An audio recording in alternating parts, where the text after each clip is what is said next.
Hello everyone. तो आज हम स्टार्ट करने जा रहे हैं exercise 5.2 question number 15 to 20। Last videos में हमने क्वेश्चन नंबर 1 टू 14 कंप्लीट कर लिया है। इस वीडियो में हम क्वेश्चन नंबर 15 से स्टार्ट करेंगे।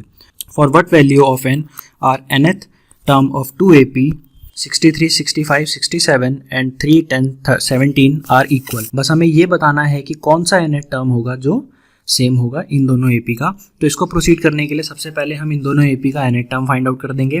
nth टर्म फाइंड आउट करने के लिए हमारे पास क्या होना चाहिए, फर्स्ट टर्म होना चाहिए और कॉमन डिफरेंस होना चाहिए।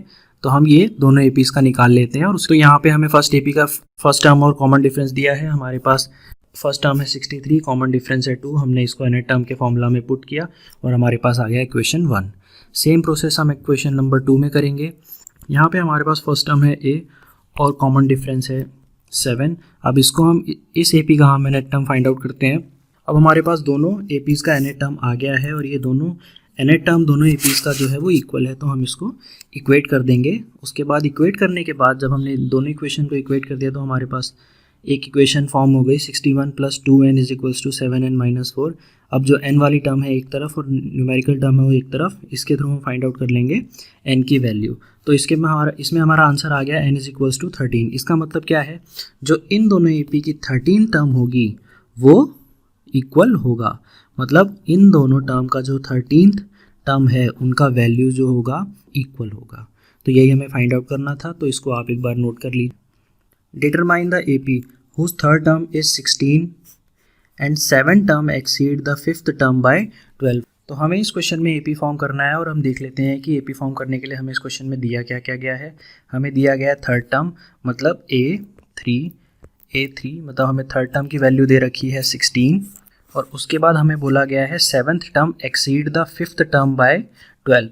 मतलब जो सेवन टर्म की वैल्यू है उसमें से अगर हम फिफ्थ टर्म की वैल्यू को सब्ट्रैक्ट करें, A7 में से अगर हम A5 को सब्ट्रैक्ट करें तो हमारे पास आएगा 12।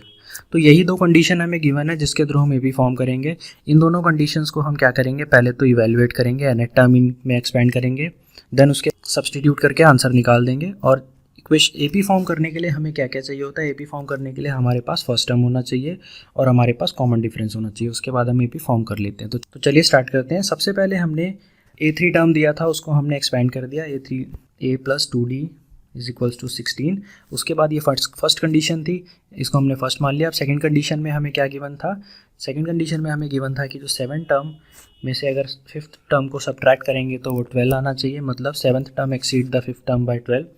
इसके बाद इस इक्वेशन को हम सॉल्व करेंगे। इस इक्वेशन को सॉल्व करने के बाद हमारे पास कॉमन डिफरेंस की वैल्यू आ गई। कॉमन डिफरेंस आ गया हमारे पास 6। अब इस वैल्यू को हम इक्वेशन नंबर 1 में पुट कर देंगे। फर्स्ट टर्म आ जाएगा और कॉमन डिफरेंस आ गया, तो AP बनाने में हमें बिल्कुल भी मुश्किल नहीं होगा। तो सबसे पहले हमने इसको पुट कर दिया, तो अब हमारे पास D भी आ गया, A भी आ गया, तो अब हम AP फॉर्म कर देंगे। AP कैसे फॉर्म होगा, अब इसमें फर्स्ट टर्म हो गई 4, उसके बाद कॉमन डिफरेंस है 6, तो मतलब सेकेंड टर्म हो गई 6 + 4 10, उसके बाद 16। तो ये हमारा AP फॉर्म हो गया है। वीडियो पॉज करके आप इसको नोट कर लेना। अब नेक्स्ट क्वेश्चन की तरफ मूव कर जाते हैं। तो अब क्वेश्चन नंबर 17 है। क्वेश्चन नंबर 17 में बोला है find the 20th term from the last of the AP 3, 8, 13, 253 up to 253। मतलब इसमें हमें बोला है कि 20th टर्म निकालना है फ्रॉम लास्ट, मतलब लास्ट से जो 20th टर्म होगा वो हमको फाइंड आउट करना है। अभी तक तो जितने भी क्वेश्चन हम करते आए हैं, हम यहाँ लेफ़्ट टू राइट चलते हुए आए हैं। अब हमें राइट टू लेफ़्ट सॉल्व करना पड़ेगा। तो इसके लिए इसमें एक तरीका होता है आपको इसको सॉल्व करने के लिए। ये जो आपका AP है इसको हम रिवर्स ऑर्डर में लिख लेते हैं। तो एक बार देख लेते हैं कि हम इस क्वेश्चन को सॉल्व कैसे करेंगे। सबसे पहले हम इस AP को लिख देंगे। हमें क्या गिवन है, AP में हमें 3, 8, 13, 253 और इसका कॉमन डिफरेंस क्या निकल के आया है 5। तो इस कॉमन डिफरेंस का यूज़ क्या होगा, जब हम इस AP को रिवर्स करेंगे तो हमें फर्स्ट टर्म और सेकंड टर्म चाहिए होगा। तो इसका मतलब अगर कॉमन डिफरेंस के अकॉर्डिंग 5 है तो इससे पहले वाला टर्म होगा 248 एंड देन 253। अब इस गिवन AP को हम कर देंगे रिवर्स में। तो अब हमारे पास ये AP आ गया है रिवर्स ऑर्डर में। इसमें हमें जो जो चीज़ें गिवन है हम वो लिख देंगे। हमें फर्स्ट टर्म गिवन है, फर्स्ट टर्म हमारी 253 है। हमारे पास 28 टर्म फाइंड आउट करना है एंड हमारे पास 28 टर्म हो गया। हम इस AP का कॉमन डिफरेंस निकाल लेंगे। कॉमन डिफरेंस हमने इस AP का निकाला तो कॉमन डिफरेंस आया 5। इसके बाद अब हमारे पास तीनों वैल्यूज़ अवेलेबल हैं। अब इसको पुट करेंगे nth टर्म के फॉर्मूला में और अपना आंसर सॉल्व कर देंगे। तो हमने इसको nth टर्म के फॉर्मूला में पुट कर दिया आंसर। तो हमारे पास जो 28 टर्म है, 28 टर्म की वैल्यू क्या आ गई, 28 टर्म की वैल्यू आ गई 158। तो इसका मतलब therefore 28 term from the last is 158। तो इसको आप पॉज कर नोट कर लीजिए, फिर हम प्रोसीड करते हैं नेक्स्ट क्वेश्चन की तरफ। तो अगला क्वेश्चन नंबर 18 हमारे पास है। क्वेश्चन नंबर 18 में बोला गया है कि the sum of 4th and 8th term of an AP is 24। मतलब A4 प्लस A8 हमें दे रखा है 24। इसके बाद हमें बोला है सम of 6th and 10th term. तो हमें बोल रखा है A6 एंड A10 कितना दिया है हमें 44। इसके बाद हमें इस AP की फर्स्ट 3 टर्म फाइंड आउट करनी है। इन शॉर्ट हमें AP फॉर्म करना है। तो AP फॉर्म करने के लिए हमें क्या क्या चाहिए होता है, हमें A चाहिए होता है फर्स्ट टर्म और कॉमन डिफरेंस चाहिए होता है, जिसके थ्रू हम AP को फाइंड आउट कर लेते हैं। तो हम इन दोनों ही इक्वेशन को यूज़ करेंगे और इन दोनों इक्वेशन को यूज़ करने के बाद हम अपना क्वेश्चन सॉल्व कर देंगे। तो चलिए एक बार स्टार्ट करते हैं। तो सबसे पहले हमने 4th टर्म को A4 को अपना एक्सपेंड कर लिया, nth टर्म लिख दिया है। nth टर्म A4 की आ गई A+3D। सिमिलरली हमने A8 टर्म को, 6th टर्म को और 10th टर्म को एक्सपेंड करके लिख लिया है। अब इसके बाद हमें जो क्वेश्चन में कंडीशंस गिवन है उसमें हम इन सब चीज़ों को पुट कर देंगे। जैसे हमें बोला गया है कि A4th term, A4 and A8 जो भी 4th टर्म और 8th टर्म है वो उनका सम जो है वो 24 है। तो हम यहाँ पे जो हमारी 4th टर्म और 8th टर्म है इन दोनों का सम कर देंगे। तो आगे एक बार प्रोसीड। तो इनका सम करने के बाद हमारे पास एक इक्वेशन आ गया, इक्वेशन A+5D, जब हमने इस कंडीशन को सॉल्व किया। और सिमिलरली सेकंड कंडीशन हमको 6th टर्म और 10th टर्म का सम दिया है, तो हम यहाँ से 6th टर्म और 10th टर्म का भी सम कर लेंगे, जो कि निकल के आएगा A+7D = 22। अब ये हमारे पास 2 इक्वेशंस फॉर्म हो गई हैं। इन दोनों इक्वेशंस को हम सॉल्व करेंगे और इनके थ्रू हम अपना कॉमन डिफरेंस की वैल्यू को फाइंड आउट कर लेंगे। एक बार इसको इक्वेशन सेकंड और फर्स्ट को सॉल्व करते हैं। On subtracting equation we get, हम इन दोनों इक्वेशंस को सब्ट्रैक्ट करेंगे और सब्ट्रैक्ट करने के बाद A कैंसिल हो जाएगा, मतलब फर्स्ट टर्म कैंसिल हो जाएगी और हमारे पास D की वैल्यू, कॉमन डिफरेंस की वैल्यू आ जाएगी 5। अब इस कॉमन डिफरेंस की वैल्यू को हम इक्वेशन नंबर 1 में पुट कर देंगे। इक्वेशन नंबर 1 में पुट करने के बाद हमारे पास A की वैल्यू आ जाएगी। अब हमारे पास फर्स्ट टर्म आ गया है, कॉमन डिफरेंस आ गया है, इसके थ्रू हम अपनी AP को फॉर्म कर लेंगे। AP फॉर्म करके हम लिख देते हैं। तो अब हमारे पास फर्स्ट टर्म आ गया है। अब हम सेकेंड टर्म निकाल लेंगे A+D एंड देन हम थर्ड टर्म निकाल लेंगे A2+D। तो ये हमारे पास आंसर आ गया -8 and 3। तो इसके थ्रू हमारी AP फॉर्म हो गई है।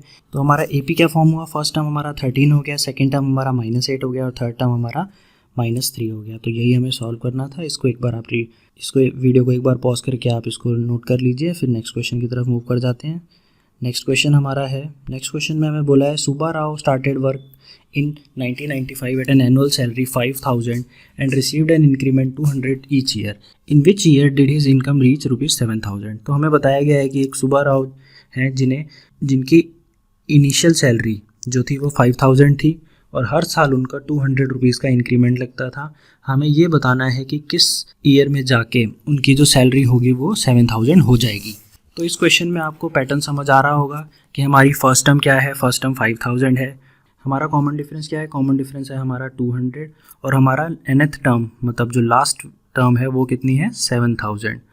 तो इसके बाद हम इन तीनों चीज़ों को यूज़ करके बता देंगे कि किस ईयर में सुब्बा राव की सैलरी 7,000 होगी। तो एक बार इसको स्टार्ट करते हैं। अब इसका AP बना लेते हैं जो हमें गिवन है। हमारी फर्स्ट सैलरी 5,000, देन 5,200, देन 5,400 और लास्ट में 7,000। तो इस AP में हमें क्या क्या गिवन है, हमें गिवन है फर्स्ट टर्म में हमारी 5,000, कॉमन डिफरेंस 200, हमें जो nth ईयर दिया है उसकी वैल्यू है 7,000। अब हमारे पास हम इन सब चीज़ों को nth टर्म के फॉर्मूला में पुट करेंगे और उसके बाद हम अपना आंसर फाइंड आउट कर लेंगे। तो चलिए एक बार इसको सॉल्व कर लेते हैं।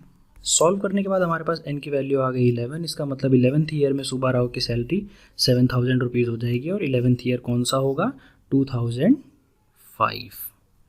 तो आप इस क्वेश्चन को नोट कर सकते हैं। उसके बाद हम अगले क्वेश्चन की तरफ मूव करते हैं। 28th क्वेश्चन बिल्कुल स्ट्रेट है। इसमें एक कंडीशन दे रखी है और हमें कुछ इस कंडीशंस को यूज़ करके हमें n की वैल्यू निकालनी है। इसमें एक रामकली है जो हर वीक में 5 रुपीज़ सेव, रामकली ने अपनी सेविंग को स्टार्ट किया। फर्स्ट वीक में 5 रुपीज़ सेव किए, देन आफ्टर 1.75 उसमें इंक्रीज़ होता गया। तो इसका मतलब हमारी जो फर्स्ट टर्म होगी वो होगी 5 और जो हमारा कॉमन डिफरेंस होगा दैट विल बी 1.75। फिर हमको बताया गया है कि nth वीक के बाद उनकी सेविंग ₹20.75 हो जाती है। तो हमें इस क्वेश्चन में n की वैल्यू निकालनी है। तो n की वैल्यू निकालने के लिए हमारे पास nth टर्म का फॉर्मूला यूज़ करेंगे। फर्स्ट टर्म हमारी है 5, कॉमन डिफरेंस है हमारा 1.75, nth टर्म जो है हमारी वो है 20.75। ये तीनों को हम nth टर्म के फॉर्मूला में पुट करेंगे और अपना आंसर फाइंड आउट कर लेंगे। तो चलिए एक बार स्टार्ट करते हैं। तो हमें ये वैल्यूज़ गिवन है, तो इसको एक बार फॉर्मूला में पुट करते हैं। इन सबको फॉर्मूला में पुट करने के बाद हमारे पास आंसर आ जाता है n = 10, hence the value of n is 10। I hope आपको ये सारे क्वेश्चन समझ आए होंगे। Thank you for watching.